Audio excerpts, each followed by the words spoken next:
what do I do if my spouse and I are not on the same page when it comes to giving to Bold? And maybe you can start off with just giving in general, but then also giving to Bold.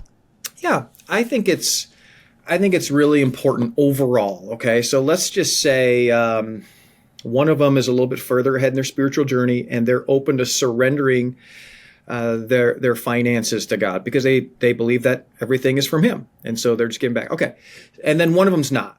Yeah, I always say this. I always say the one that's ahead, the way that you're not going to help that person take steps is guilt and force. Never works. And I understand but then it's okay. All right. God understands. So the best thing you can do is, hey, go to where they are and go, hey, can we just pray about this together? And let's see how you feel, especially something like Bold, but just in general. And then if they still don't feel comfortable with it at this point, stay with them.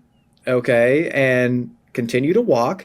And then as you go, hey, let's say you both work. I've seen couples do this, and this is great. Hey, do you mind if we tithe off of, or if we sacrificially off of my salary, if I do that, but we don't do that on yours.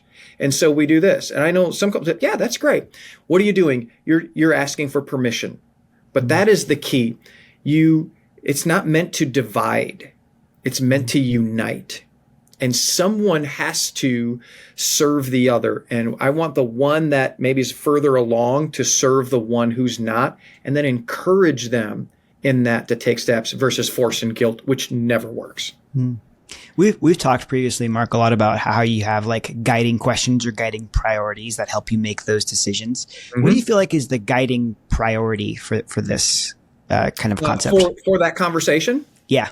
Yeah, I think it's just really important to go, hey, tell me, honey, what is the struggle for you? And what's the real struggle? And you get at that, and you usually have to ask that question about 4 times. Yeah. Because you'll get a surface level answer, and then all of a sudden you start to continue to ask it, like, oh, that's a struggle. Okay, honey, now, hey, let's talk about that. Hey, let's pray about it. Man, that's good. That's good. And then honestly, that type of vulnerability in your conversations with your spouse, man, that actually, it should connect you at a deeper level because vulnerability creates connection. So it's really important. And it allows you to help that person.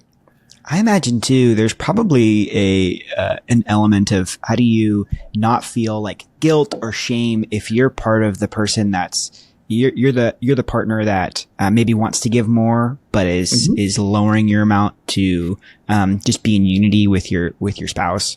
There's probably like shame and guilt from that, and so I would just say like don't feel that. I don't know if that's not a very helpful thing. Just don't feel that way.